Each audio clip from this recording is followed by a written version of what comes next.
Manchester United hold Chelsea in an intense showdown, and that ends 1-1, and that's a draw. And we're going to be talking about everything that has happened in this game and also a bit of highlights. First of all, I must say welcome back, football fans, and welcome back to the United chapter, your go-to channel for all things Manchester United. And today we're diving into the thrilling 1-1 draw between Manchester United and Chelsea at Old Trafford on the November the 3rd, and that's 2024 today. And we will definitely break down the key moments, analyze player performances, and also discuss what results mean for both teams moving forward. And let's get the party started.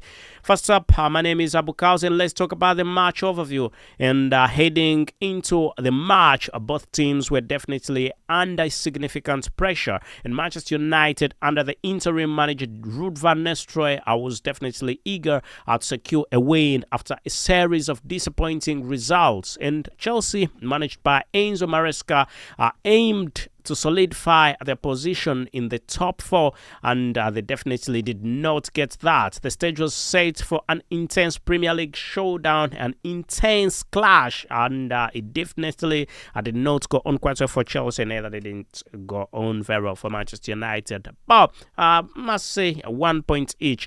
But anyway, let's first talk about the first half analysis.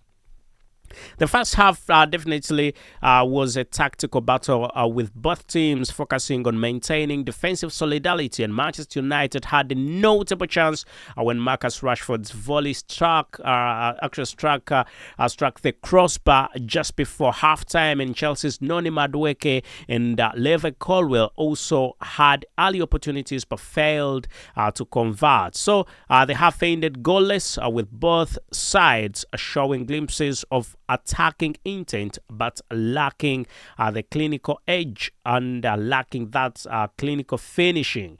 Anyway, and after the break, really the game opened up in the 70th minute. A pivotal moment occurred when Chelsea's goalkeeper Robert Sanchez fouled Rasmus Højlund inside the box, leading to a penalty for Manchester United.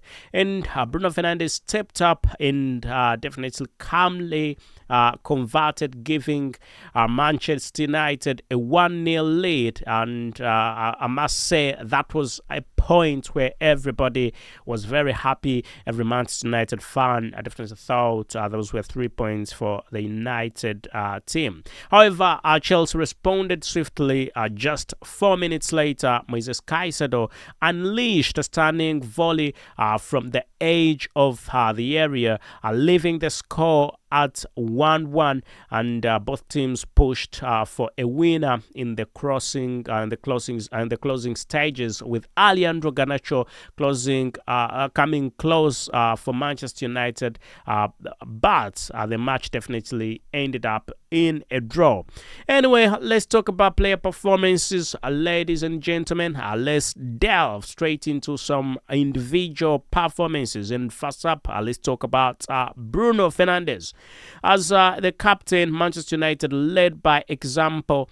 As a captain of Manchester United, Bruno Fernandes led by example, really converting the penalty and also playing quite well from the midfield, and his vision and passing were definitely very crucial in creating big opportunities, most of which didn't go through, but he did his part as the captain. And then let's talk about Marcus Rashford. So Rashford was lively on the left flank, causing problems for Chelsea's defense, and his near miss in the first half was a reminder of his attacking threat.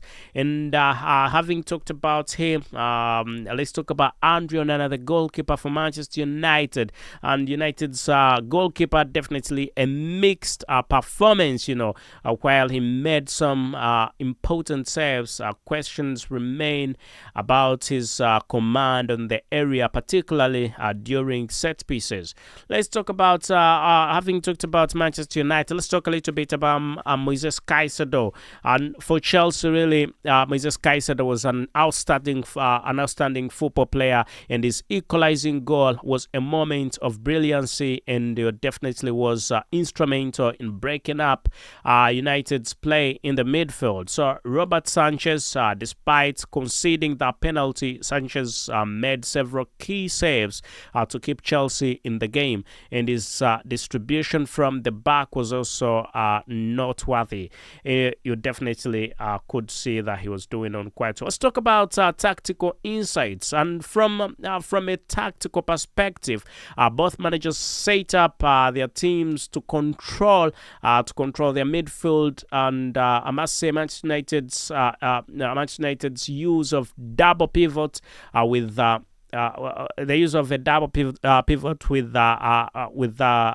Casemiro and Ugarte definitely aimed to disrupt Chelsea's build-up play, and meanwhile Chelsea's pressing game sought to force errors from Manchester United's backline. So the battles in the midfield were intense, with both teams struggling to maintain sustained periods of ball possession. Anyway, let's talk about the implications for Manchester United. And I must say, for Manchester United, this result leaves Manchester United in the 13th position, and with 12 points from 10 games, and the draw extends their winless run in the league, adding pressure on the team and the interim manager.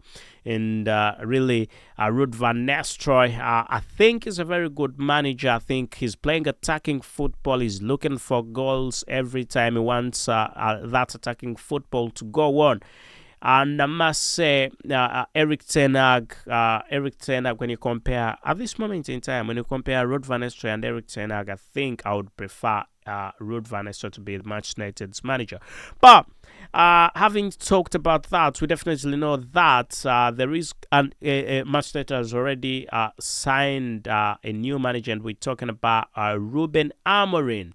So with Ruben Amorim set to take over as the head coach on the 11th of November, the team will definitely be looking to turn their fortunes around under new leadership. Anyway, Ruben Amorim, could he be the next failed project at Manchester United? That will definitely be time to tell, and we will be seeing exactly what he brings to Manchester United, whether we will succeed or he will fail. I've got a lot of hopes in him. Him being at Lisbon, he's coached Lisbon quite well. Let's hope he brings the winning mentality to the football club Manchester United. And now we're going to be talking about the implications for Chelsea. On the other hand, Chelsea definitely moves up to the 4th place with 18 points, and this result is definitely a positive step for Enzo Maresca's side, as they definitely continue to push for a top 4 finish, and the performances of players like Moises Caicedo will give Chelsea fans optimism for the remainder of the season. So let's talk about the reactions, and I must say fan reactions have been mixed, and Manchester United supporters are expressing frustrations over the team's inability to secure a win, and highlighting defensive lapses. Having said that about securing a win, United had a win before, yeah. I think I should say, yeah, before. Yeah. United had a win before. Yeah. So, talking about highlighting defensive lapses and the lack of creativity in the final third is one that has definitely been not good for the club Manchester United. And Chelsea fans are definitely pleased with the resilience shown on their team, particularly in the immediate response to going behind the standard performance from Moises Caicedo. Anyway, ladies and gentlemen, in conclusion, the 1-1 draw between Manchester United and Chelsea was definitely hard fought. It was a hard fought contest with moments of brilliancy from both sides. While Manchester United will be disappointed not to have secured all the 3 points at home, Chelsea will be satisfied with a valuable away draw, as both teams definitely look ahead to their upcoming fixtures. They will definitely aim to build on the performance and address the areas that definitely need to be improved.